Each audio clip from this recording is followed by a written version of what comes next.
آیت نمبر 23۔ بسم اللہ الرحمن الرحیم۔ والذین کفروا بآیات اللہ ولقائہ اولئک یئسوا من رحمتی واولئک لہم عذاب علیم۔ اس آیت کا تعلق رکوع کے آخری آیات کے ساتھ ہے۔ پچھلے رکوع میں حضرت ابراہیم علیہ السلام کا واقعہ چل رہا تھا، اور واقعہ کے درمیان میں حضرت ابراہیم علیہ السلام کے واقعے میں ہی آخرت سے متعلق چند باتیں آئی ہیں، تو یہ آیت بھی آخرت سے متعلق ہے، جس میں مومن اور کافر کی دنیاوی زندگی میں فرق کو واضح کیا گیا ہے۔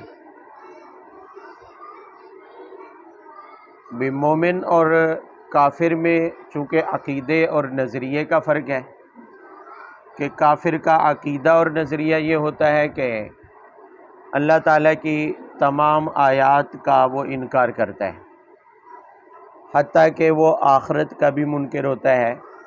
وہ یہ سمجھتا ہے کہ دنیا کی زندگی بس یہی زندگی ہے، آخرت میں کوئی زندگی نہیں ہے، اللہ کے حضور پیش۔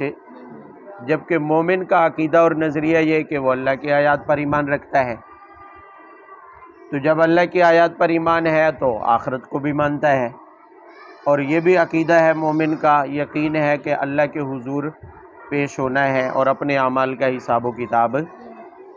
جب یہ عقیدے اور نظریے کا فرق ہے تو دونوں کی دنیاوی زندگی میں بھی فرق ہوتا ہے کہ کافر کی دنیاوی زندگی مایوسی اور نا امیدی والی ہوتی ہے کہ وہ اللہ کی رحمت سے مایوس اور نا امید ہے، مایوس اور اس کے مایوسی اور نا امیدی کی وجہ اس کا نظریہ ہے، اس کا نظریہ ہے کہ جی مرنا ہے، مرنے کے بعد دوبارہ زندہ نہیں ہونا ہے۔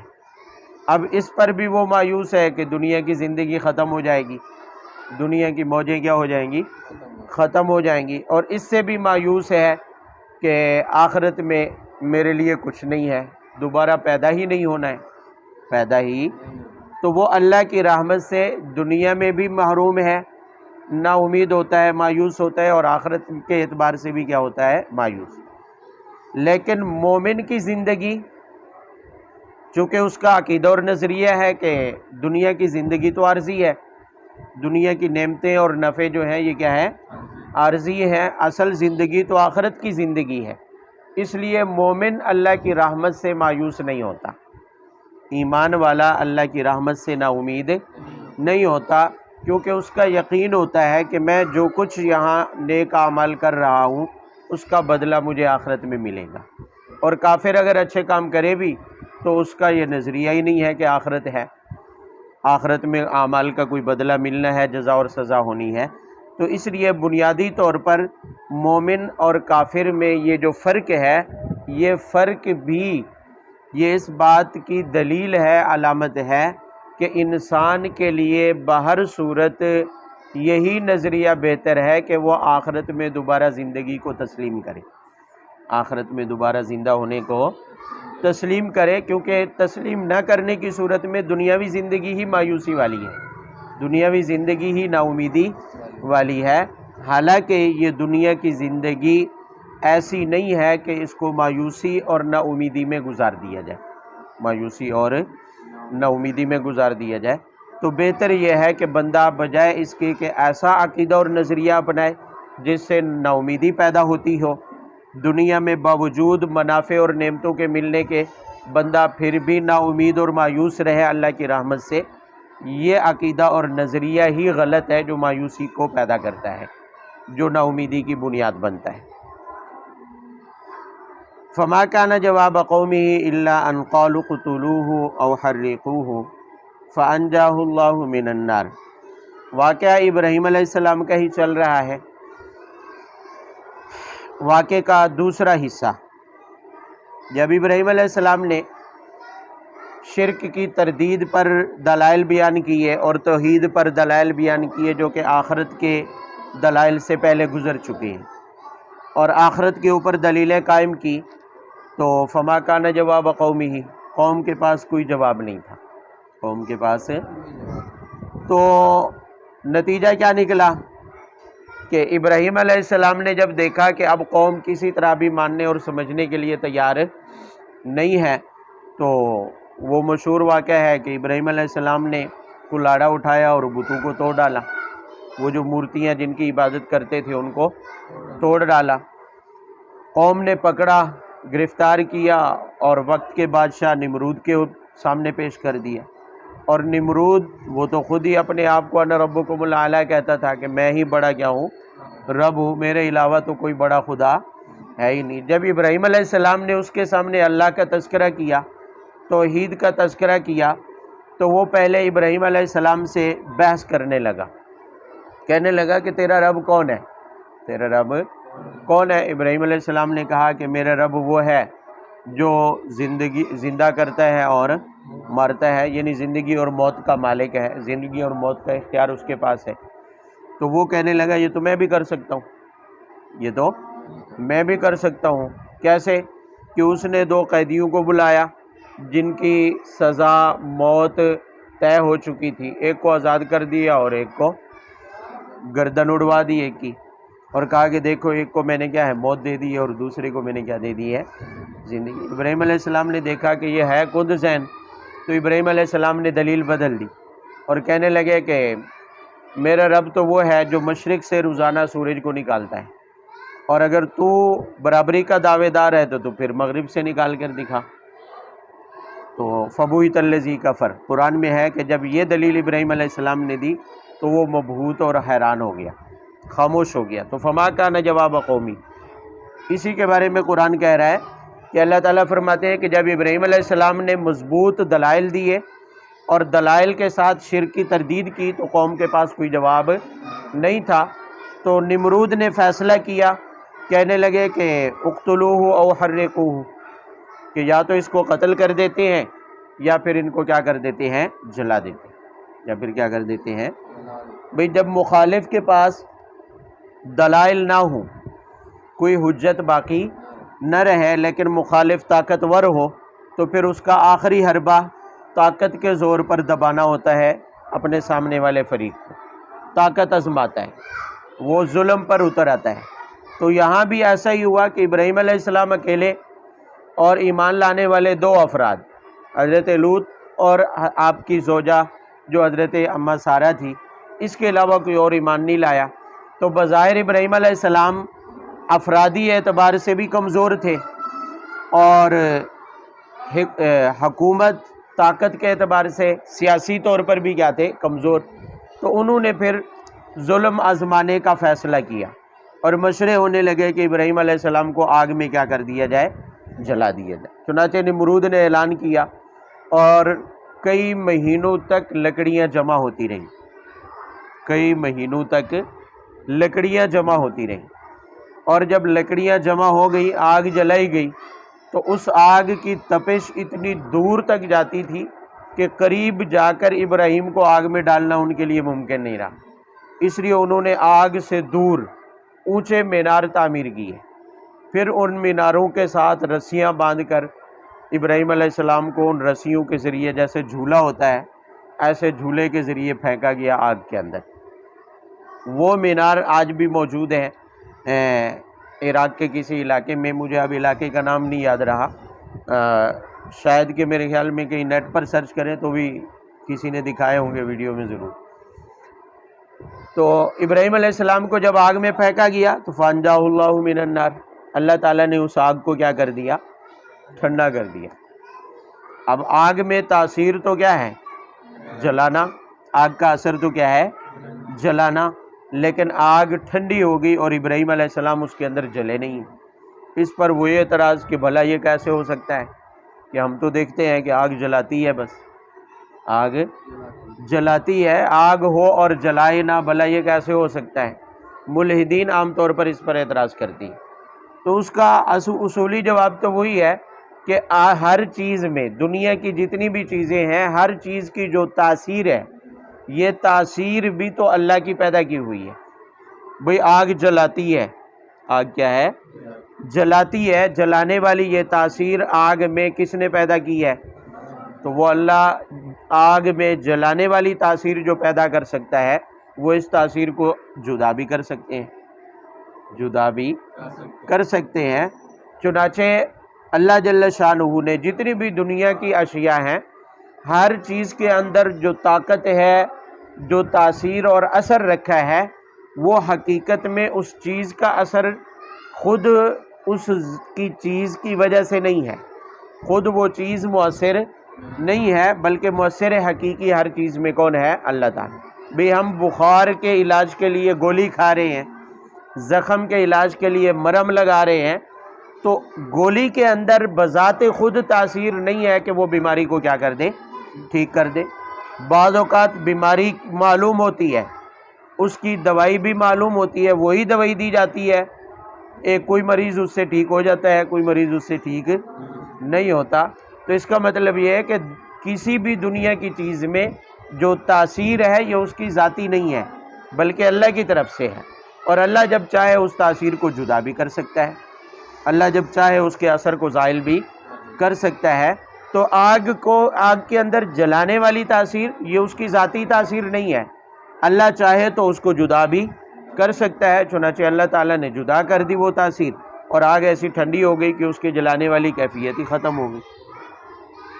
ان فی ذلک لآیات لقوم یؤمنون، اس جملے کا تعلق اصل مقصد کے ساتھ ہے کہ جس مقصد کے لیے یہ واقعات بیان کیے جا رہے ہیں۔ کس مقصد کے لیے واقعات شروع ہوئے تھے؟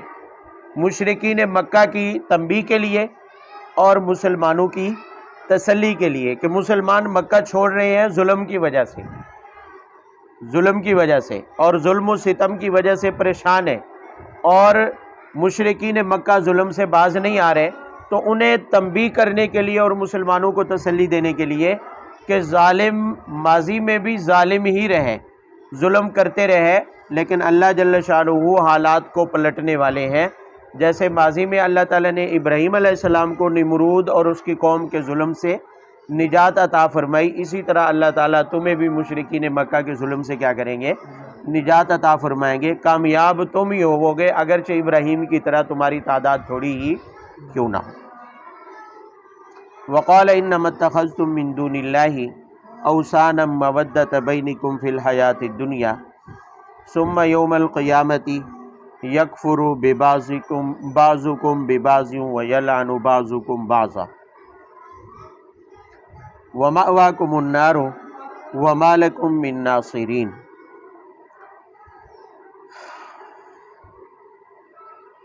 ابھی ابراہیم علیہ السلام کا واقعہ ہی چل رہا ہے۔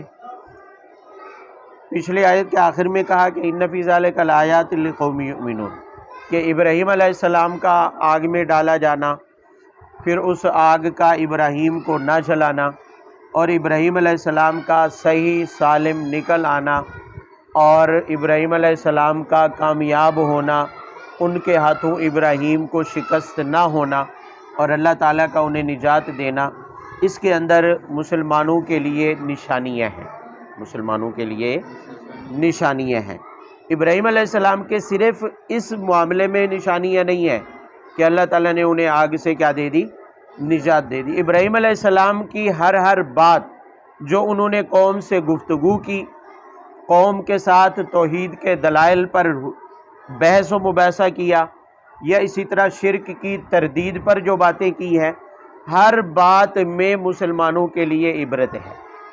عبرت کہتے ہیں کہ جس سے بندہ نصیحت حاصل کرے، کوئی ایسا واقعہ، کوئی ایسی بات جس سے بندہ نصیحت حاصل کرے، جبکہ وہ واقعہ، وہ بات ماضی میں گزر چکی ہے۔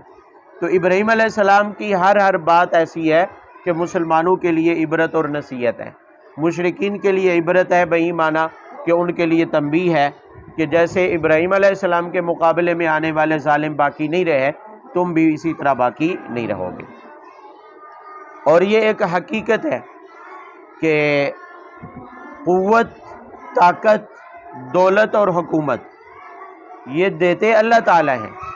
اگر اس کی بنیاد پر کوئی بندہ ظلم کرنا شروع کر دے، ظالم بن جائے، اس تکبر میں مبتلا ہو کر کہ میرے پاس تو دولت ہے، میرے پاس تو کیا ہے، طاقت ہے، میرے پاس تو حکومت ہے، اگر ان چیزوں پر تکبر کرتے ہوئے اور بھروسہ کرتے ہوئے بندہ ظالم ہو جائے اور اللہ تعالیٰ کے احکام کی خلاف ورزی شروع کر دے اور اللہ تعالیٰ کے احکام کے آگے عناد ہٹ دھرمی دکھائے، تو پھر اللہ جل شانہ ہر دور میں کوئی نہ کوئی ایسا واقعہ رونما فرما دیتے ہیں جس سے لوگوں کو یہ تنبیہ ہو جاتی ہے، واضح ہو جاتا ہے لوگوں کے سامنے کہ دولت طاقت کچھ بھی نہیں ہے اللہ کی طاقت کے آگے۔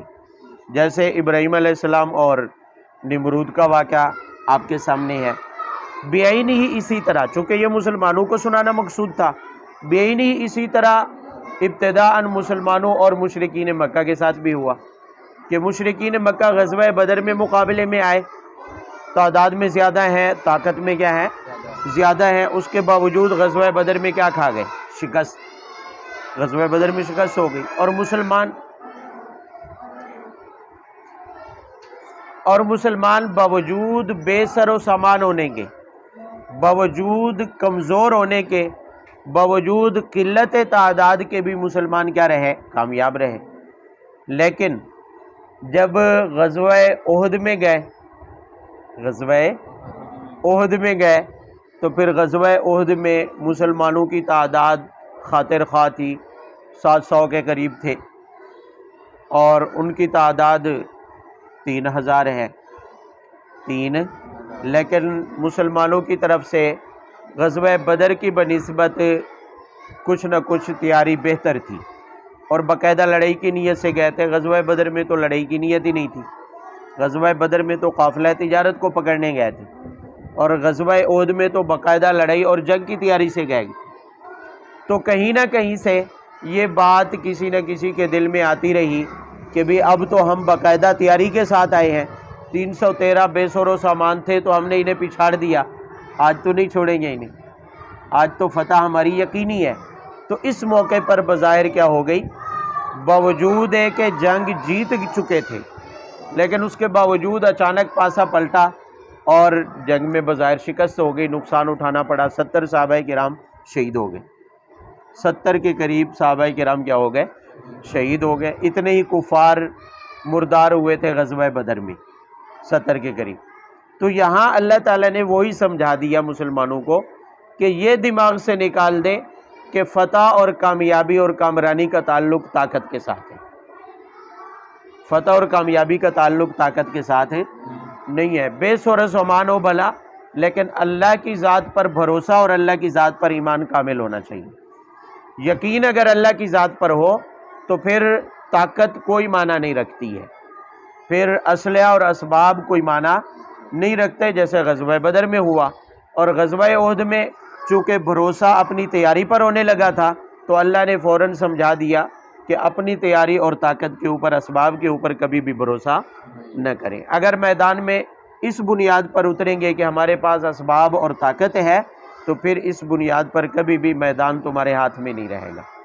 ہر حال میں، چاہے آپ کے پاس اسباب ہیں یا نہیں ہیں، وسائل ہیں یا نہیں ہے، آپ کے پاس قوت ہے یا نہیں ہے، بھروسہ ہر حال میں اللہ کی ذات پر ہونا چاہیے، اعتماد ہر حال میں کس کے اوپر ہونا چاہیے، اللہ کی ذات پر۔ چنانچہ مسلمانوں نے غزوہ احد سے یہی سیکھا، اور پھر کبھی صحابہ کرام میں یہ چیز نہیں آئی کہ اب تو ہم کیا ہیں، طاقت میں ہیں۔ جب بھی یہ چیز آنے لگی تو فوراً تنبیہ بھی کی گئی اور عارضی طور پر شکست کا سامنا بھی کرنا پڑا۔ اسی غزوہ احد سے جب واپس آ رہے تھے تو آگے یہودیوں کا ایک گروہ مل گیا، تو حضرت عمار بن یاسر اور حضرت حذیفہ بن یمان رضی اللہ تعالیٰ عنہ سے اس یہودی جماعت نے بات چیت شروع کر دی۔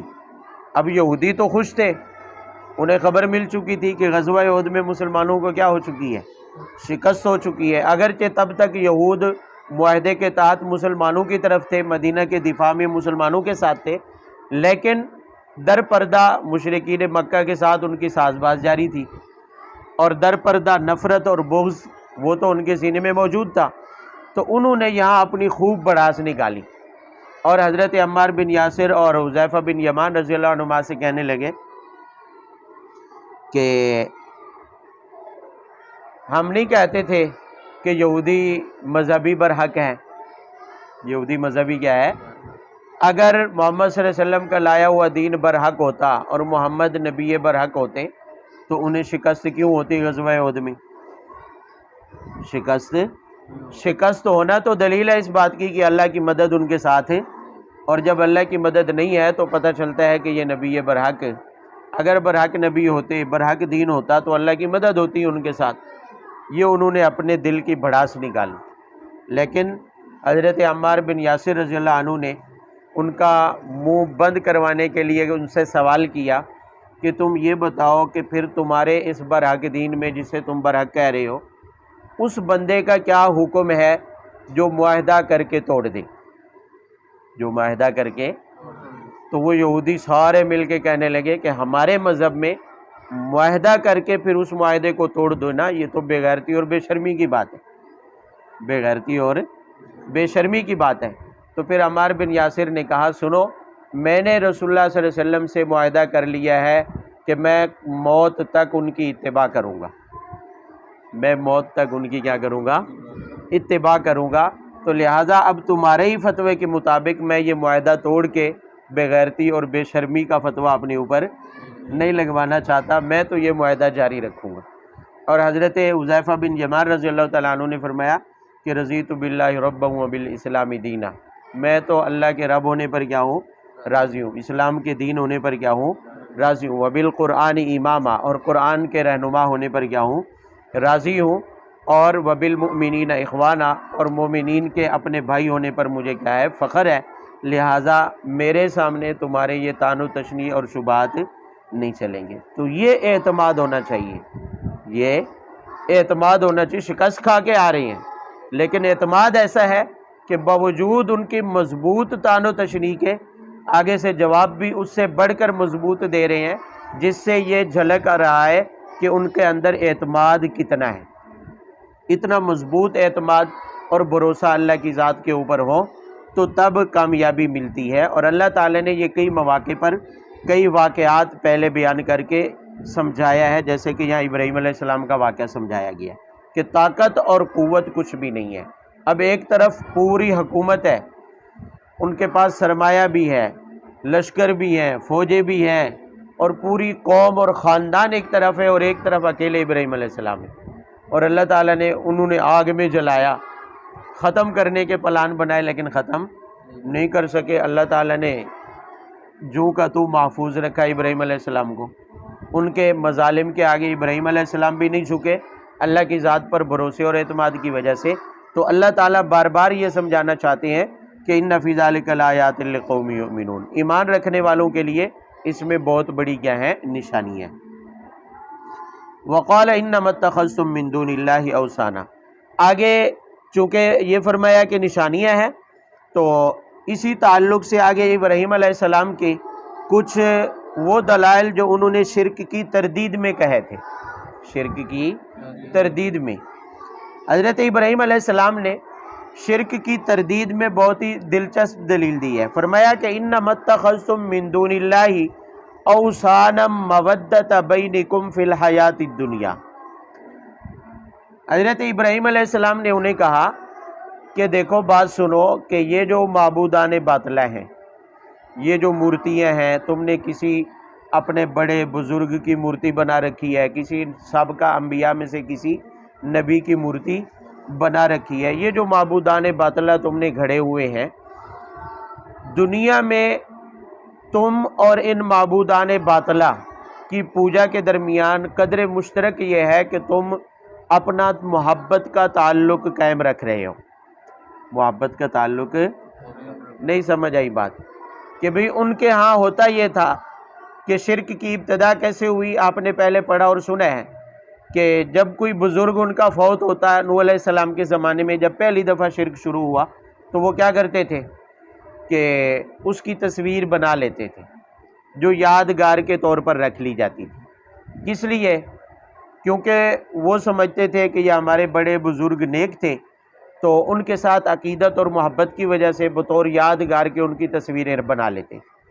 تصویریں بنانے کا سادہ زمانہ تھا، پتھر پر بنائی جاتی تھی، جیسے مورتی ہوتی ہے، لکڑی کے اوپر بنائی جاتی تھی، درختوں کے کھال کے اوپر بنائی جاتی تھی، پتوں کے اوپر بنائی جاتی تھی. تو اب ابتداءً تو ان کا تعلق صرف محبت اور عقیدت والا تھا، محبت اور، لیکن پھر آہستہ آہستہ وہ محبت اور عقیدت تعظیم سے بدلتی گئی کہ کمرے میں بزرگوں کی تصویر ہے، کمرے میں داخل ہوئے تو اس کو سلام ٹھوک دیا. کمرے میں گزرے ہوئے بزرگوں کے وہ مورتی بنی ہوئی پتھر کے اوپر رکھی ہوئی ہے تو کمرے میں داخل ہوتے ہی اس کے سامنے تعظیماً سر جھکا لیا، ادب کا اظہار کرنے کے لیے سر اس کے سامنے جھکا لیا. پھر آہستہ آہستہ زمانہ گزرتا رہا، تصویریں تو اسی زور شور سے بن رہی تھی. پھر جس کا بھی کوئی بڑا مرتا، چاہے وہ بزرگ تھا یا نہیں تھا، ہر ایک کو اپنا بزرگ بزرگ ہی لگتا ہے، اپنا بزرگ نیک ہی لگتا ہے، تو وہ یادگار کے طور پر مرنے والوں کی تصویریں بنانی اور رکھنی شروع کر دی. ہر بندے نے ہر گھر میں تصویریں. اب ہونا یہ شروع ہوا کہ وہ جو سر جھکانا تھا، وہ جو عقیدت کا اظہار کرنا تھا، وہ آہستہ آہستہ رکوع تک پہنچ گیا، اور رکوع سے ہوتے ہوتے سجدے تک، اور آنے والی نسلوں نے اس کو عبادت بنا لیا، اور ان سے آگے آنے والوں نے ان کو مشکل کشا بنا لیا، اور اللہ تعالیٰ کے اختیارات ان کے حوالے کر دیے. تو حضرت ابراہیم علیہ السلام اسی بات کو سمجھا رہے ہیں کہ آج تو تمہاری اور ان معبودان باطلہ کی محبت ہے جو تعظیم تک پہنچ گئی، پھر تعظیم سے عبادت تک پہنچ گئی. کل جب قیامت کا دن ہوگا اور اللہ کے حضور پیش ہوں گے تو پھر کیا ہوگا، ذرا یہ سوچو، ذرا یہ محبت تو جائے گی ہی، یہ عقیدتیں تو، یہ تعظیم تو جائے گی ہی، ساتھ ساتھ یہ بھی ہوگا کہ یکفر بعضکم بعضا، تمہارے بعض کا انکار کریں گے، تمہارے یہ معبود تمہارا انکار کر دیں گے کہ یہ ہماری عبادت نہیں کرتے تھے، نہ ہم نے انہیں کہا تھا، اور تم ان کا انکار کرو گے، اللہ کے سامنے مگر جاؤ گے کہ ہم تو کسی کی عبادت نہیں کرتے تھے، ہم تو. اور صرف اس پر بس نہیں ہوگی، فرمایا یلعن بعضکم بعضا، تمہارے یہی معبود جنہیں تم معبود مانتے ہو، یہی کل قیامت کے دن اللہ کے سامنے جب پیش ہوں گے تو تم پر لعنت کریں گے، اور تم ان پر لعنت کرو گے غصے کی وجہ سے کہ ہم ان کی عبادت کرتے رہے اور ہمیں کوئی نفع نہیں دیا، اور وہ تم پر لعنت کریں گے کہ تم شرک میں مبتلا ہوئے ان کے نام پر. تو فرمایا ذرا سوچو کہ دنیا میں عقیدت، محبت، تعظیم اور عبادت تک پہنچی ہے، اور تم شرک میں مبتلا ہو گئے ہو ان معبودان باطلہ کی محبت کی وجہ سے، اپنے بزرگوں اور اسلاف کی محبت کی وجہ سے تم شرک میں مبتلا ہوئے. کل قیامت کے دن محبت بھی جائے گی، بلکہ الٹا نفرت ہوگی، اور ایک دوسرے پر تم کیا کرو گے، لانتے کرو گے. یہ عقیدت اور محبت وہاں کچھ کام نہیں آئے گی، بلکہ یہ الٹا نفرت میں بدل جائے گی، الٹا یہ ایک دوسرے پر لان تان کرنے کا سبب بنے گی. تو فرمایا اس سے بہتر نہیں ہے کہ کل قیامت والے دن ایک دوسرے پر لانتے کرتے پھرو، آج اس محبت کو اپنے دلوں میں دباؤ، اور اس محبت کو تعظیم اور عبادت تک نہ جانے دو، تعظیم اور عبادت تک نہ جانے دو. بات سمجھ آ رہی ہے بھی؟ یہ ایک اتنی واضح بات ہے جو ابراہیم علیہ السلام نے کی ہے، اور اللہ تعالیٰ نے قرآن میں ان کی اس بات کو نقل کیا ہے. در حقیقت ہوتا یہی ہے، آج ہمارے زمانے میں بھی یہی کچھ ہو رہا ہے کہ نہیں ہو رہا؟ ہر مرنے والے کی تصویر گھر میں رکھی ہے، ہر مرنے والے کی. اور اللہ معاف کرے، جو بزرگ ہوتے ہیں یا نہیں ہوتے، بس یہ میرا مرشد ہے، مرشد پاک کی تصویر تو دکان میں، گھر میں، ڈیرے پر، ہر جگہ پر، اونچی جگہ پر لگی ہوئی ہونی چاہیے. بعضے تو ایسے سڑیل قسم کے محب ہوتے ہیں کہ ادھر ایک دکان بنی ہوئی تھی، اس کے اوپر کچھ عرصے کے لیے چاروں طرف تصویریں اس نے لگائی ہوئی تھی، بڑے بڑی تصویریں ہر طرف. وہ ایک سیالوی صاحب تھے، اس نے ساری تصویریں ہی تصویریں، مرشد کیا اس کی ساری نسلوں کی، پتہ نہیں اس نے کہاں سے ڈھونڈ نکالی، اس کے دادا پردادا، پھر اس کے آل اولاد، پوتے دوتے، سب کی تصویریں اس نے چپکائی ہوئی. یہی صورتحال تھی جو اس زمانے میں پہلے محبت، پھر عقیدت، پھر تعظیم اور عبادت تک پہنچی. یہی صورتحال تھی کہ انہوں نے اپنے بزرگوں اور اسلاف کی جو نیک سمجھے جاتے تھے، پہلے محبت کی بنیاد پر ان کی یادگار کے طور پر تصویریں رکھی، پھر انہی تصویروں سے وہ محبت عقیدت میں، تعظیم میں بدلی اور پھر عبادت تک پہنچ گئی۔ یہی صورتحال آج بھی ہے کہ بزرگوں کی، اولیاء کی، مرشدین کی تصویریں رکھی جاتی ہیں، جی عقیدت ہے، ہمیں ان سے کیا ہے، محبت ہے۔ وہی عقیدت مرنے کے بعد جھکا دیتی ہے قبر کے اوپر، وہی قبر کے آگے عقیدت سجدہ کروا دیتی ہے، تو وہ تعظیم اور عبادت تک پہنچ جاتی ہے۔ یاد رہے، قبر کا سجدہ عبادت کی نیت سے کرنا تو ہے ہی کفر، شرک ہے، سری شرک ہے۔ قبر کا سجدہ عبادت کی نیت سے کرنا، مولانا شاہ احمد نورانی جو بریلوی مسلک کے فوت ہو چکے ہیں، بڑے علماء میں سے تھے، سیاسی جماعت جو بریلوی مسلک کی ہے، جمعیت علماء پاکستان، اس کے سربراہ تھے۔ ان کے تو میں نے بیان خود سنا ہے، جس میں وہ واضح اور صاف لفظوں میں سوال کا جواب دیتے ہوئے کہہ رہے ہیں کہ اگر تو قبر کو سجدہ عبادت کی نیت سے کیا جا رہا ہے تو صریح شرک اور کفر ہے، اور اگر تعظیماً کیا جا رہا ہے تب بھی حرام ہے، تعظیماً کیا جا رہا ہے تب بھی کیا ہے، حرام ہے۔ تو سجدہ چاہے تعظیم کی نیت سے ہو یا عبادت کی نیت سے ہو، بہر صورت حرام ہے۔ تو یہ قبر کو سجدہ، قبر کے آگے جھکنا، یہ سارا کچھ آیا کہاں سے؟ اس کی بنیاد وہی ہے جو ابراہیم علیہ السلام نے بیان کی کہ من دون اللہ اوثانا مودۃ بینکم فی الحیات الدنیا، دنیا کی زندگی میں محبت اور عقیدت کا تعلق ہے جس نے تمہیں یہاں ان کی عبادت تک پہنچا دیا ہے کہ تم مورتیوں کی عبادت میں لگ چکے ہو۔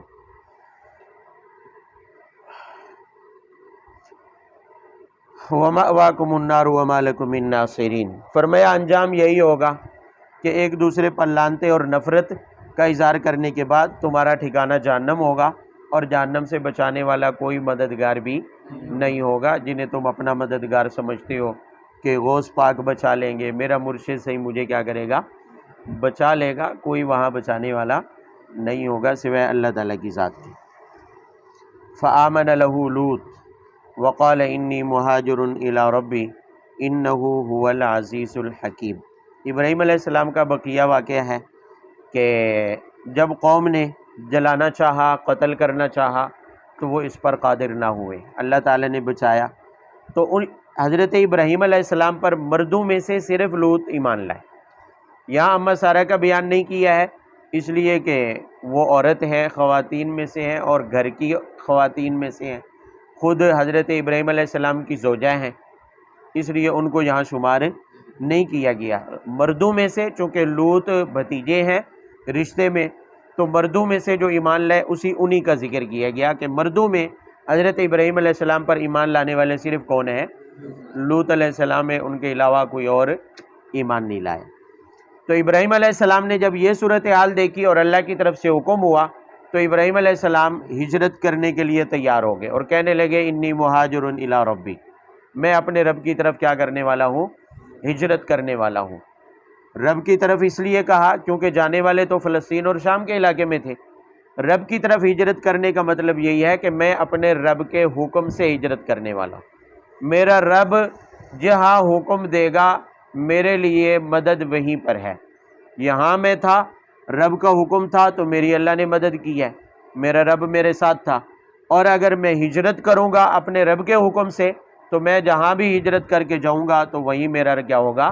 رب میرا مددگار ہوگا۔ اس لیے فرمایا انی مہاجر الی ربی انہ هو العزیز الحکیم، بے شک وہی غالب حکمت والا ہے۔ یہاں دو صفات بیان کی ہے اللہ تعالیٰ کی کہ اللہ تعالیٰ غالب ہے اور حکمت والا ہے۔ کہ غالب بہی معنی کہ اللہ کی مدد جس کے ساتھ ہو پھر کوئی قوت اسے شکست نہیں دے سکتی ہے۔ ابراہیم علیہ السلام اشارہ کر رہے ہیں کہ مجھے جو نجات ملی ہے وہ اللہ کی عزیز صفت کی وجہ سے کہ اللہ غالب ذات ہے، اور حکیم ہے، حکمت والی ذات ہے کہ مجھے اتنی پرخطر ہجرت کا حکم دیا جا رہا ہے کہ بابل سے براستہ مصر کہاں پہنچنا ہے؟ شام میں، اس زمانے کی ہجرت، اور اکیلے حضرت ابراہیم اور ساتھ میں لوط اور اماں سارہ ہیں، اکیلے ہجرت کرنی ہے، پرخطر راستوں سے گزرنا ہے، جبکہ پورا علاقہ مخالف ہے، جہاں سے گزرنا ہے وہ سب کیا ہے؟ مخالف ہے، کوئی جان پہچان بھی نہیں ہے، کوئی محافظ بھی ساتھ موجود نہیں ہے، اور اس زمانے کے اعتبار سے اکثر سفر بھی ویرانے کا ہے، جنگلوں سے گزرنا ہے، پہاڑوں سے، وادیوں سے گزرنا ہے، تو اس لیے حکیم والی صفت ذکر کر کے بتایا کہ بظاہر مجھے حکمت سمجھ نہ بھی ہے اس ہجرت کی حکمت مجھے سمجھ میں نہ بھی ہے، تو اللہ تعالیٰ تو حکیم ذات ہے، ضرور اس میں حکمت ہوگی، ضرور اس میں کیا ہوگی؟ حکمت ہوگی۔ تو بندے کے ساتھ بہرحال جو بھی حالت پیش آئے، بندے کے اندر یہی صفت ہونی چاہیے کہ وہ اللہ تعالیٰ کی ذات پر بھروسہ رکھے، کیونکہ اللہ ہی غالب ہے، اور اللہ تعالیٰ کی وجہ سے بندے کے ساتھ کوئی بھی حالت پیش آتی ہے، اچھی یا بری، مشکل یا آسانی، کچھ بھی پیش آتا ہے تو اس کے پیش نظر یہ ہونا چاہیے کہ اللہ کی ذات حکیم ہے، اس میں ضرور کوئی حکمت ہوگی، اس میں ضرور کیا ہوگی؟ کوئی۔ بعض اوقات بعض چیزیں ایسی ہوتی ہیں جو ہمارے ساتھ پیش آتی ہیں اور ہمیں لگتا ہے کہ یہ ہمارے حق میں بہت ہی بری ہیں، ہم ٹینشن میں، غم میں پڑ جاتے ہیں، پریشان ہو جاتے ہیں، لیکن جب وہ حالت گزر جاتی ہے نتیجہ اس کا اچھا نکلتا ہے، نتیجہ اس کا اچھا برآمد ہوتا ہے، تو وجہ اس کی یہ ہے کہ سب اللہ کی طرف سے ہوتا ہے، جسے ہم آسان خیال کر رہے ہوتے ہیں اس کا نتیجہ برا نکل آئے، یہ بھی ہو سکتا ہے، اور جسے ہم برا سمجھ رہے ہیں اس کا نتیجہ اچھا نکل آئے، یہ سب اللہ کے اختیار میں ہے، اور اللہ تعالیٰ کا کوئی بھی فعل، کوئی بھی کام حکمت سے خالی نہیں ہے۔ جیسے قرآن میں جہاد کا حکم دیتے ہوئے کہا گیا نا، کتب علیکم القتال وہو کرہ لکم، کہ تمہیں جہاد کا حکم دیا جا رہا ہے، فرض کیا جا رہا ہے، لیکن وہو کرہ لکم، طبی طور پر وہ تمہیں پسند ہے، لیکن اللہ تعالیٰ نے آگے پھر سمجھایا کہ جہاد اگرچہ ناپسندیدہ فعل ہے، بظاہر نفس کے اوپر مشقت اور بھاری لگتا ہے، لیکن عسیٰ ان تکرہوا شیئا وہو خیر لکم، یہ تو ممکن ہے کہ کسی چیز کو تم اپنے حق میں کیا ہے؟ برا سمجھو، ان تکرہوا، کیا سمجھو؟ برا سمجھو، وہو خیر لکم، لیکن حقیقت میں اس میں تمہارے لیے بھلائی ہو۔ اور اسی طرح یہ بھی ہو سکتا ہے کہ آسان تحبوا شیئا وہو شر لکم، ہو سکتا ہے کوئی بات بظاہر تمہیں کیا ہو؟ پسند ہو، اچھی لگے، آسان تحبوا شیئا وہو شر لکم، حقیقت میں وہ تمہارے لیے کیا ہو؟ بری ہو۔ یہ چیز تو اللہ تعالیٰ جانتے ہیں، اور اللہ تعالیٰ حکیم ذات ہے، علیم بھی ہے، حکیم بھی ہے، کام کے انجام کو بھی اللہ تعالیٰ جانتے ہیں، اور حکمت کو بھی کون جانتا ہے؟ اللہ تعالیٰ۔ تو اللہ تعالیٰ جو بھی بندے پر حالت لاتے ہیں ضرور اس کے اندر کوئی نہ کوئی کیا ہوتی ہے؟ حکمت ہوتی ہے۔ یہی بھی ابراہیم علیہ السلام سمجھانا چاہتے ہیں کہ مجھے پرخطر ہجرت کا حکم ملا، مگر حکم دینے والی ذات کون ہے؟ حکیم ہے، اور حکیم کا کوئی بھی حکم حکمت سے خالی نہیں ہوتا، لہذا مجھے منظور ہے۔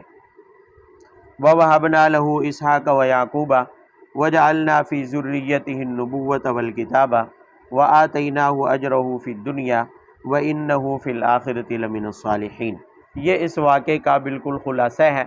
ابراہیم علیہ السلام نے ہجرت کے اوپر نہ صرف آمادگی ظاہر کی، بلکہ اس کو اللہ کی حکمت پر معمول کیا، اللہ کی طاقت کے حوالے کر کے اللہ کی مدد اور نصرت پر یقین رکھتے ہوئے ہجرت شروع کی، اور فلسطین شام کے علاقے میں پہنچ گئے۔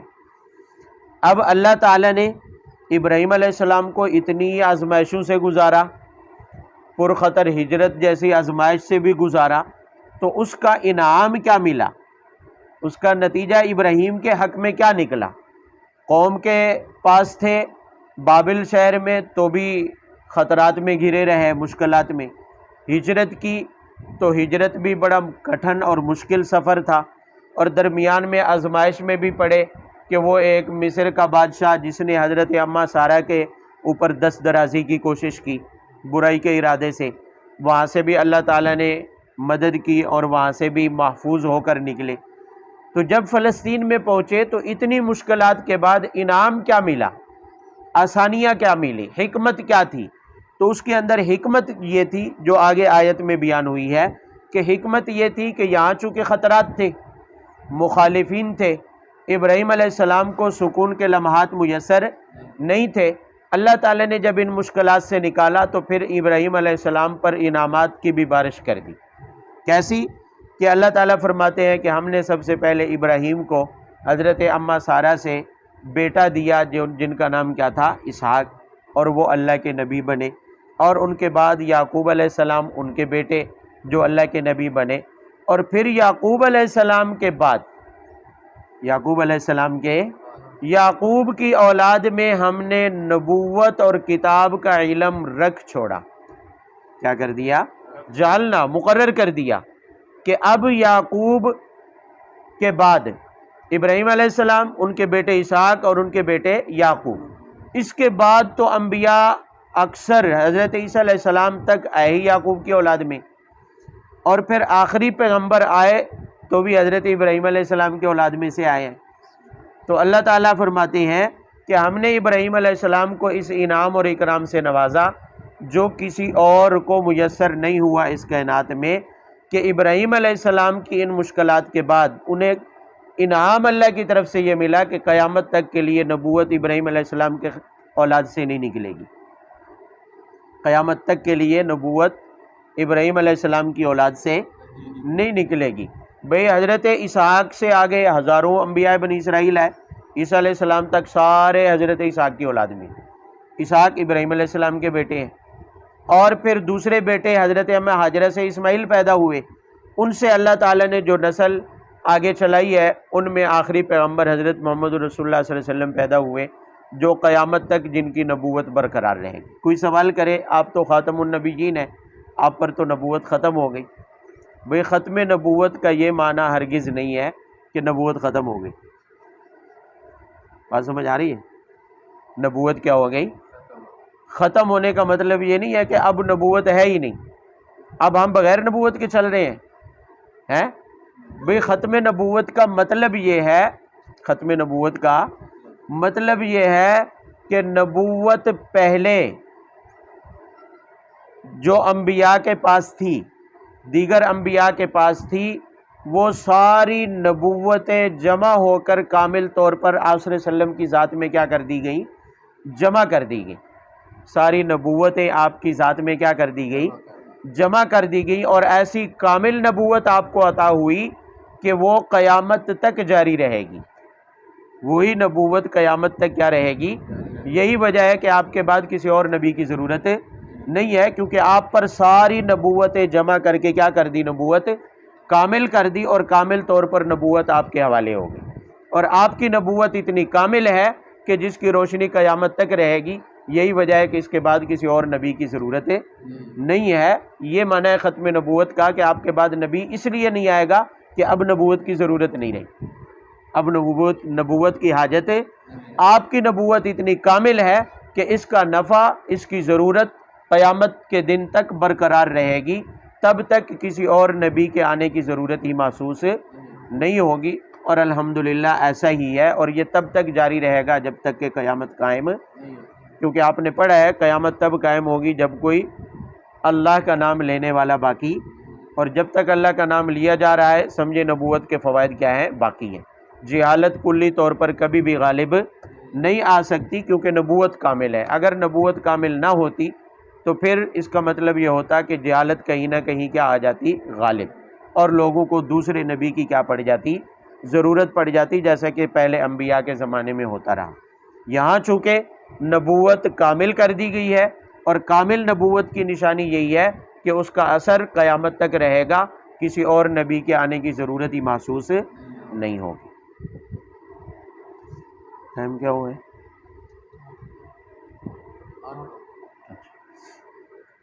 وَجَعَلْنَا فِي ذُرِّيَّتِهِمُ النُّبُوَّةَ وَالْكِتَابَ، یہ تو ہے کہ دنیا میں ہم نے انہیں انعام یہ دیا کہ نبوت قیامت تک ابراہیم علیہ السلام کی اولاد میں رہے گی، اور وَآتَيْنَاهُ أَجْرَهُ فِي الدُّنْيَا، اللہ تعالیٰ کہتے ہیں کہ دنیا اور آخرت میں بھی ابراہیم علیہ السلام اجر سے نوازے جائیں گے۔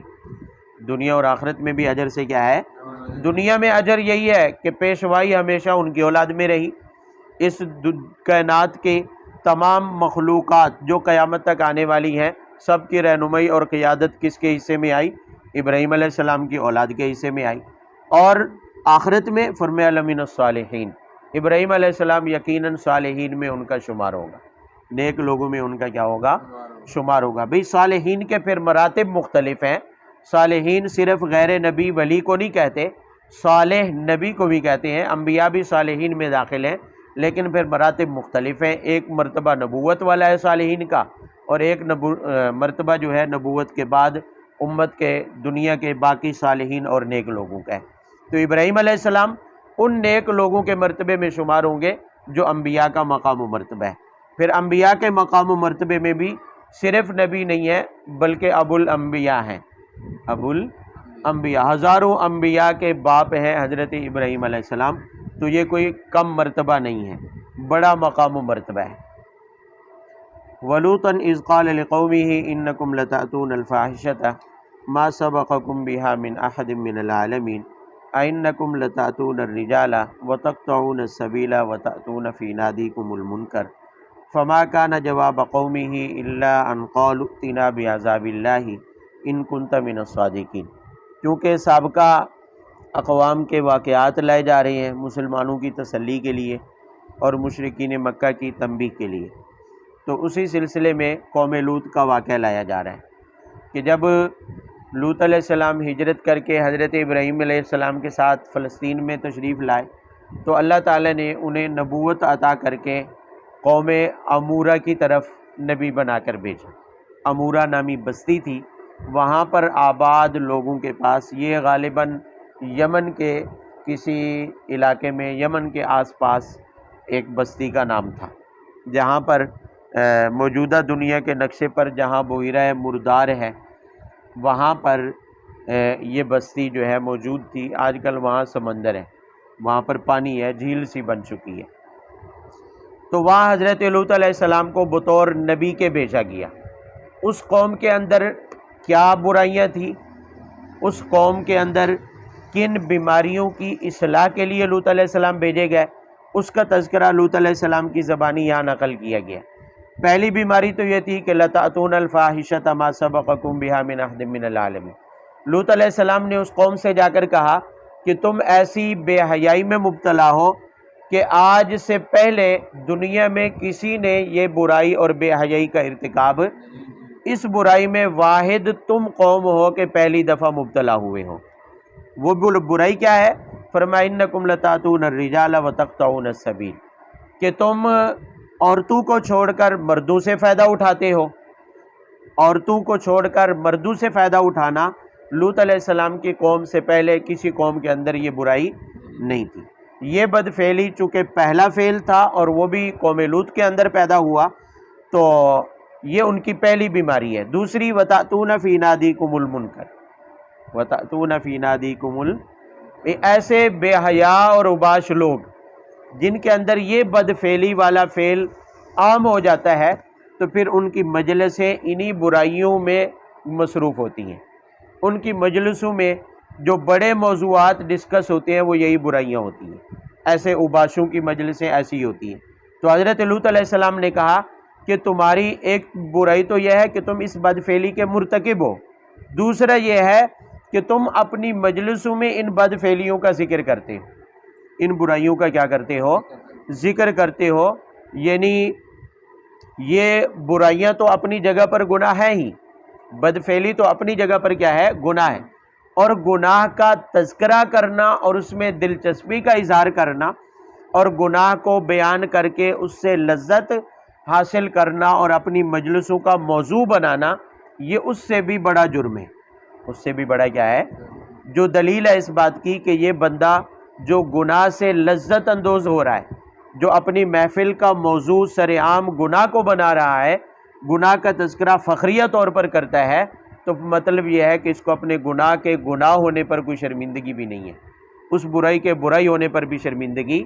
اور سب سے بڑی گمراہی یہی ہے کہ جب بندہ گناہ کو گناہ سمجھنا چھوڑ دے، گناہ کا احساس ختم ہو جائے، برائی کا احساس دل سے کیا ہو جائے؟ ختم ہو جائے، تو پھر توبہ کی توفیق بھی نہیں ہوتی ہے۔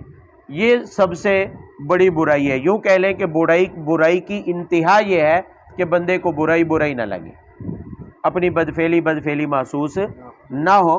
تو یہ حضرت لوط علیہ السلام نے بھی انہیں یہی کہا کہ وَتَأْتُونَ فِي نَادِيكُمُ الْمُنكَرَ، کہ تمہارا دوسرا بڑا جرم یہ ہے کہ تمہاری محفلوں میں، تمہاری مجلسوں میں موضوع ہی المنکر، ایسی باتیں ہوتی ہیں جو ناجائز ہیں، ایسے کاموں کا تذکرہ ہوتا ہے جو کہ کیا ہے؟ گناہ ہے، اللہ تعالیٰ کی نافرمانی ہے۔ فما كان جواب قومه الا ان قالوا ائتنا بعذاب الله ان كنت من الصادقين۔ لوط علیہ السلام کی ان نصیحتوں کو سن کر قوم کے پاس کوئی جواب، کوئی عذر، کوئی دلیل تو موجود نہیں تھی، چنانچہ پھر ایسے موقع پر وہی ظالموں والا رویہ، نافرمانوں والا رویہ کہ کہنے لگے کہ اتنا بعذاب اللہ، نعوذ باللہ، لے آؤ اللہ کا عذاب، ان کنت من الصادقین، اگر تم کیا ہو۔ لوط علیہ السلام نے کہا نا کہ تم باز آ جاؤ ورنہ اللہ کے عذاب میں مبتلا ہوگے، تو کہنے لگے کہ لے آؤ اللہ کا عذاب اگر تم کیا ہو، سچے ہو۔ سوال یہ ہے کہ پیچھے تو ہم نے پڑھا ہے کہ انہوں نے کہا تھا کہ اخرجوا آل لوط من قریتکم انہم اناس یتطہرون، قوم کا جواب کیا تھا؟ جب لوط علیہ السلام نے نصیحت کی تو انہوں نے کیا کہا کہ نکالو ان کو، بڑے نیک بنتے ہیں، بڑے نیک بنتے ہیں۔ اور اب یہاں قوم کا جواب یہ آ رہا ہے کہ وہ کہہ رہے ہیں کہ لے آؤ اللہ کا عذاب اگر تم کیا ہو، سچے ہو۔ یہ تو بظاہر قرآن کے الفاظ میں کیا نظر آ رہا ہے؟ تعارض لگ رہا ہے، تضاد لگ رہا ہے۔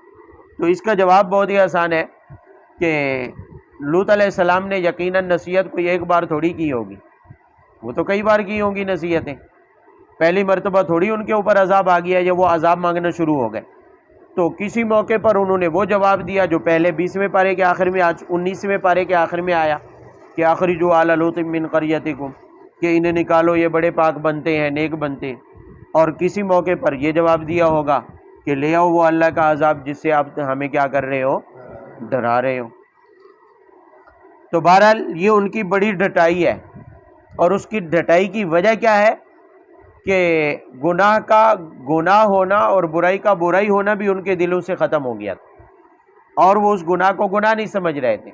اسی وجہ سے وہ بڑی ڈٹائی کے ساتھ کہہ رہے ہیں کہ اللہ کا عذاب لے آؤ جس کا تم ہمیں وعدہ دلاتے ہو، جس سے ہمیں تم ڈراتے ہو، ان کنت من الصادقین، اگر تم اپنی باتوں میں کیا ہو، سچے۔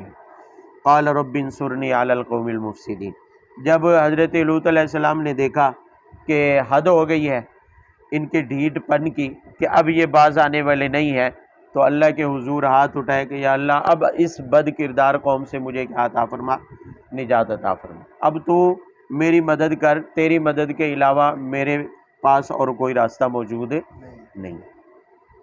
چنانچہ ہوا کیا کہ وَلَمَّا جَاءَتْ رُسُلُنَا إِبْرَاهِيمَ بِالْبُشْرَىٰ قَالُوا إِنَّا مُهْلِكُو أَهْلِ هَٰذِهِ الْقَرْيَةِ، حضرت ابراہیم علیہ السلام تو فلسطین میں مقیم تھے، اور قریب ہی فلسطین اور شام کی حدود جہاں ختم ہوتی ہیں تو وہ امورہ نامی بستیاں تھیں جہاں پر حضرت لوط علیہ السلام قوم کی طرف نبی بنا کر بھیجے گئے تھے۔ اب اللہ تعالیٰ کی طرف سے عذاب کا فیصلہ ہوا، جبرائیل علیہ السلام ماں فرشتوں کی ٹیم کے جماعت کے سب سے پہلے حضرت ابراہیم کے پاس پہنچے، حضرت ابراہیم کے پاس، اور انسانی شکل میں پہنچے۔ ابراہیم علیہ السلام کو جا کر انہوں نے سب سے پہلے خوشخبری دی، کس کی؟ 12ویں پارے میں گزر چکا ہے، حضرت اسحاق کی، بیٹے کی خوشخبری دی ہے۔ خوشخبری دینے کے بعد انہوں نے اپنی آمد کا دوسرا مقصد بھی بتایا کہ آپ کو خوشخبری دینے کے ساتھ ساتھ مُہْلِكُ أَهْلِ هَٰذِهِ الْقَرْيَةِ، یہ جو قریبی بستیاں ہیں ہم ان بستی والوں پر عذاب لے کر نازل ہوئے، ان کی ہلاکت کا فیصلہ ہوا ہے۔ تو ابراہیم علیہ السلام فوراً کہنے لگے کہ ان فیہا لوطن، ان بستیوں میں تو لوط علیہ السلام بھی ہیں جو اللہ کے نبی برگزیدہ بندے ہیں، اور حضرت ابراہیم علیہ السلام کے عزیز بھی تھے۔ تو ابراہیم علیہ السلام کو چونکہ انہوں نے واضح طور پر نہیں بتایا پہلے کہ لوط علیہ السلام نجات پائیں گے، انہوں نے مطلقاً کہا کہ ہم ان بستی والوں کو کیا کرنے آئے ہیں، ہلاک کرنے آئے ہیں۔ تو ابراہیم علیہ السلام کو خدشہ ہوا کہ کہیں لوط علیہ السلام بھی انہی ہلاک ہونے والوں میں شمار نہ ہو جائے، کیونکہ جب عذاب اجتماعی آتا ہے تو اس میں نیک و بد سارے پھر رگڑے جاتے ہیں۔ تو اس پر ان فرشتوں نے وضاحت کی کہ نحن اعلم بمن فیہا، ہم اچھی طرح جانتے ہیں کہ ان میں کون کون رہتا ہے۔ لننجینہ وَأَہلَہُ إِلَّا امرأتہ، لوط کو اور ان کے گھر والوں کو سب کو نجات ملے گی سوائے ان کی ایک بیوی کے جو کفار کے ساتھ ملی ہوئی، جو قوم کے ساتھ ملی ہوئی۔ وَلَمَّا أَن جَاءَتْ رُسُلُنَا لُوطًا سِیءَ بِهِمْ وَضَاقَ بِهِمْ ذَرْعًا وَقَالُوا لَا تَخَفْ وَلَا تَحْزَنْ إِنَّا مُنَجُّوكَ وَأَهْلَكَ إِلَّا امْرَأَتَكَ كَانَتْ مِنَ الْغَابِرِينَ۔ اب وہ فرشتے حضرت لوط علیہ السلام کے پاس پہنچے، ملاقات ہوئی تو آتے ہی فرشتوں نے اپنا تعارف نہیں کروایا کہ ہم کیا ہیں، فرشتے ہیں۔ اب آئے تو انسانی کی شکل میں تھے، اور فرشتے انسانی شکل میں آئے تو ظاہر ہے ڈرونی شکلیں تو اختیار کر کے نہیں آئے ہوں گے، اور فرشتے جیسی مخلوق جو اللہ تعالیٰ کی نیک مخلوق ہے اور ہر وقت عبادت میں لگی رہتی ہے، وہ بڑے خوبصورت تھے، خوبصورت شکل و صورت والے، اور قوم ایسی جو خوبصورت چھوکروں کو تو ڈھونڈتی پھرتی تھی کیونکہ اسی بدفعلی میں مبتلا تھے۔ تو جو ہی لوط علیہ السلام نے آئے ہوئے مہمانوں کو دیکھا تو فکر میں مبتلا ہو گئے، سی بہم وضاق بہم ذرع، تنگ دل ہوئے، تنگی محسوس کی۔ اس وجہ سے نہیں کہ مہمان کیوں آئے ہیں، اس وجہ سے نہیں کہ مہمان، اس وجہ سے کہ کہیں یہ بد فطرت قوم ان مہمانوں کے پیچھے پڑ کر ان کی عزت نہ خراب کرے، ان کی عزت خراب نہ کرے، کیونکہ قوم کی تو عادت تھی اور وہ تو اس انتظار میں رہتے تھے کہ کہیں سے کوئی چھوکرا ملے اور ہم اپنی بے غیرتی پوری کریں۔ اور ایسے جو عادی مجرم لوگ ہوتے ہیں، بدفعلی کے مرتکب لوگ، عادی لوگ جو ہوتے ہیں، ایسے لوگ ہمیشہ ایسے ہی چھوکرے بے ریش ڈھونڈتے پھرتے ہیں، خوبصورت چہروں کو ڈھونڈتے پھرتے ہیں۔ تو حضرت لوط علیہ السلام کے پاس جو ہی یہ مہمان گئے، خوبرو تھے، خوبصورت تھے، اچھی شکل و صورت لے کر گئے تھے، تو سی بہم وضاق بہم ذرع، اللہ تعالیٰ فرماتے ہیں کہ تنگ دل ہوئے، اللہ کے نبی پریشان ہو گئے کہ اب ان مہمانوں کی عزت کیسے بچائی جائے، ان مہمانوں کو اس بد فطرت قوم سے کیسے محفوظ رکھا جائے۔ اس معاملے میں حضرت لوط علیہ السلام اللہ کے نبی کیا ہو گئے، پریشان ہو گئے۔ اس سے ذرا اندازہ لگائیں کہ جب کوئی قوم گناہوں میں اس قدر غرق ہو جاتی ہے، اس قدر گناہوں میں مبتلا ہو جاتی ہے کہ وہ انجام سے بے فکر ہو جاتے ہیں، اپنے انجام کو بھول جاتے ہیں، اپنی برائی انہیں برائی پھر نظر نہیں آتی ہے۔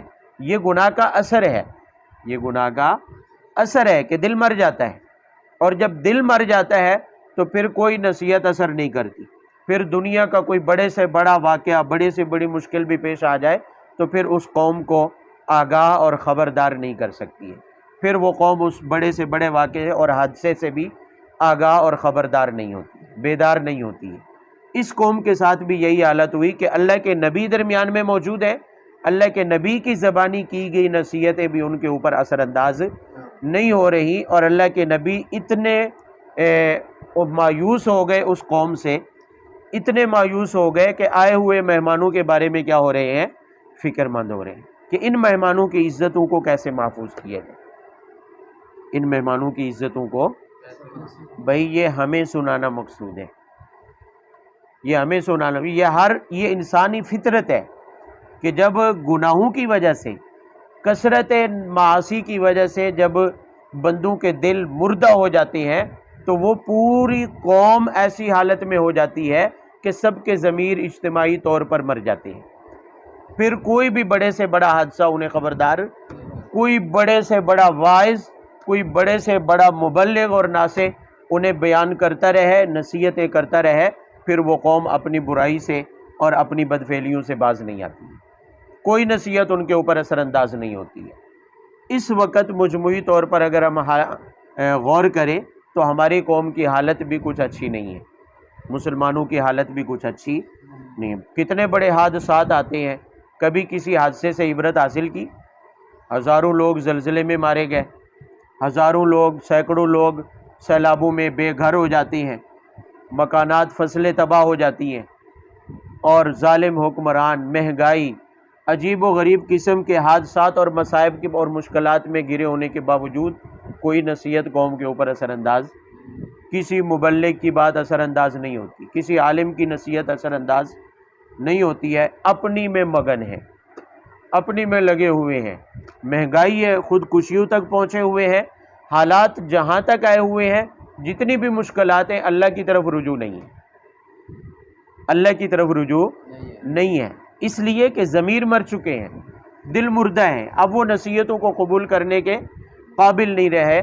اجتماعی طور پر، مجموعی طور پر اگر یہ نہ کہیں کہ 100% ایسا ہو چکا ہے تو اکثریت تو ایسی ہو چکی ہے، اکثریت ایسی ہے جو نصیحتیں قبول کرنے سے بھی آگے حدود کراس کر چکی ہے، نصیحت قبول کرنے کی حد تک باقی نہیں رہی۔ ہاں یہ خواہش سب کی ہے کہ دوسرا سدھر جائے، دوسرا کیا ہے، دوسرے کے بارے میں تو ہر ایک کی خواہش ہے کہ وہ چوری سے بھی باز آ جائے، بدعنوانی سے بھی باز آ جائے، نیک بھی بن جائے، بزرگ بھی بن جائے، فرشتہ بن جائے۔ دوسرے کے بارے میں تو ہر ایک کی یہ خواہش ہے، لیکن اپنے بارے میں کسی کی یہ خواہش نہیں ہے کہ میں فرشتہ بن جاؤں، میں بزرگ بن جاؤں، میں اللہ تعالیٰ کی نافرمانیوں سے باز آ جاؤں، میں بدعنوانی اور کبیرہ گناہوں کے ارتکاب سے کیا ہے، باز آ جاؤں۔ میری اپنے بارے میں یہ خواہش نہیں ہے۔ تو اس کی وجہ یہی ہے، جیسے قوم لوط کے ضمیر مر چکے تھے کہ اللہ کے نبی اتنے مایوس ہو گئے کہ اب کوئی نصیحت اثر انداز ہو، اس کے بارے میں بالکل مایوسی ہو گئی تھی۔ اسی وجہ سے تو اللہ کے نبی نے دعا کے لیے ہاتھ اٹھائے کہ یا اللہ میری مدد فرما، اس قوم کے خلاف میری مدد فرما۔ اور یہاں وہی صورتحال ہے۔ تو اللہ تعالیٰ فرماتے ہیں جب وہ فرشتے ان کے پاس آئے تو سی ابیم وذاق بہم، تنگ دل ہوئے، پریشان ہوئے کہ اب ان مہمانوں کی عزت کیسے بچائی جائے۔ جب فرشتوں نے دیکھا کہ لوط علیہ السلام غمگین ہے، پریشان ہو گئے ہیں، تو وہ بھانپ گئے، کہنے لگے لا تخف ولا تحزن، پریشان نہ ہوں، ہم تو ان کا علاج کرنے آئے، ہم تو ان کا کیا ہے، علاج کرنے آئے، ہماری عزتوں کو کوئی خطرہ نہیں ہے، ہم تو ان کی جو ہے آج اینٹ سے اینٹ بجانے آئے ہیں، ہم تو ان کی اینٹ سے اینٹ بجانے آئے ہیں۔ آج ان کی یہ جو بدفعلیاں ہیں، یہ جو ان کی بے غیرتیاں اور بے حیائیاں ہیں، ہم تو ان کا خاتمہ کرنے کے لیے آئے ہیں، اب یہ مزید نہیں چلے گا، اس لیے آپ پریشان نہ ہوں۔ انا منجوک واہلک الا امرأتک کانت من الغابرین، یہ بھی تسلی دی کہ آپ کو بھی نجات ملے گی، آپ کے خاندان کو بھی کیا ملے گی، نجات ملے گی، ہاں سوائے آپ کی بیوی کے، چونکہ وہ ان بدفعلوں کے ساتھ کیا ہے، ملی ہوئی ہے۔ مطلب یہ ہے کہ وہ کافروں کی حامی ہے، وہ ایمان نہیں لائی ہے، اسی وجہ سے وہ آپ کے ساتھ نجات پانے والوں میں شمار ہے۔ یہ یاد رہے اللہ کے نبی کی گھر والی ہو اور بد کردار ہو یہ تو نہیں ہو سکتا، ہاں کافر ہو یہ ہو سکتا ہے، کافر ہو یہ، تو وہ قوم کے ساتھ ملی ہوئی تھی کفر میں، وہ کفر میں ان کے ساتھ شامل ہونے کی وجہ سے عذاب میں کیا ہو گئی، مبتلا ہوگی۔ یہ مطلب نہیں ہے کہ وہ اس بد فعلی اور ان کے گناہوں میں اور جرائم میں بھی کیا تھی، بد کرداری میں ان کے ساتھ ملوث تھی، ایسی بات نہیں ہے۔ کانت من الغابر، یہی وجہ ہے کہ لفظ ایسا استعمال کیا کہ جو بدکاری کی طرف اشارہ نہیں کر رہا، صرف اتنا کہا کہ وہ پیچھے رہ جانے والوں میں ہے، یعنی نجات پانے والوں میں اس کا شمار نہیں ہوگا، کیونکہ نجات صرف نبی کو ملے گی اور ان پر ایمان لانے والوں کو ملے گی۔ چونکہ بیوی ایک مسلمان نہیں ہوئی تھی، ایمان نہیں لائی تھی، اس لیے فرمایا وہ پیچھے رہیں گی۔ انا منزلون علی اہل هذه القرية رجزا من السماء بما كانوا يفسقون وَلَقَدْ تَرَكْنَا مِنْهَا آيَةً بَيِّنَةً لِقَوْمٍ يَعْقِلُونَ، ان پر عذاب آیا، اور عذاب کیا آیا، فرشتے کہنے لگے کہ ہم اس قوم پر آسمان سے ایک ٹکڑا نازل کریں گے، آسمان سے ایک ٹکڑا کیا کریں گے، نازل کریں گے۔ اور آسمان سے ٹکڑا نازل کرنے کا وہی مطلب تھا کہ ان پر پتھروں کی بارش کر دی گئی۔ آسمان پر پتھر ہیں، پتھر ہیں، شاید کہ پہلے کوئی نہ مانتا، لیکن چاند پہ پہنچنے والے تو مانتے ہیں، نہیں سنا آپ نے؟ اور انڈیا کا چاند پر جو مشن گیا ہے، انہوں نے جو تصویریں بھیجی ہیں وہاں پر پتھر ہی پتھر ہیں، اور ایک ایسے حصے پر جا کے اترا ہے جہاں پر وہ بتاتے ہیں کہ ہر لمحے پتھروں کی بارش ہوتی رہتی ہے، چھوٹے پتھر سے لے کر بڑی سے بڑی جو چٹانیں ہوتی ہیں وہ اس کے اوپر گرتی رہتی ہیں۔ اس نے جو تصویریں ارد گرد کی دی ہے جہاں پر جا کر اترا ہے، وہ مشین جہاں پر اتری ہے جا کے، ارد گرد کی تصویروں میں بھی نظر آ رہا ہے کہ یہاں ہر وقت پتھر ہی برستے ہیں، مٹی ریت ہے اور پتھر ہے، اس کے علاوہ کچھ بھی نہیں ہے۔ اور وہ پتھر کہاں سے برستے ہیں؟ آسمان سے۔ یہی وجہ ہے کہ چاند کے اوپر وہ کہتے ہیں کہ زندگی ناممکن ہے، اگرچہ اس کی امکان تو ظاہر کر رہے ہیں، لیکن پتھروں کی مسلسل بارش کی وجہ سے قریب قریب ناممکن کے ہیں۔ تو اور وہاں آکسیجن بھی نہیں ہے، پانی بھی نہیں ہے فی الحال اس وقت تک کی جو صورتحال ہے۔ تو بہرحال رجزا من السماء، فرمایا کہ آسمان سے ٹکڑا ان کے اوپر کیا ہوگا؟ نازل ہوگا، وہی جو پتھروں کی بارش ان کے اوپر کر دی گئی۔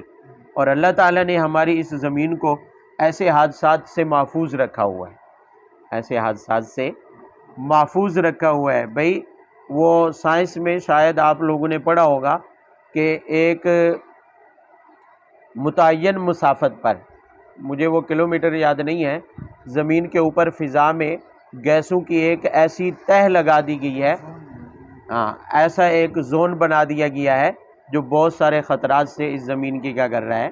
حفاظت۔ وہ اللہ نے بنائی ہے، ہم انسان اس کو بنا۔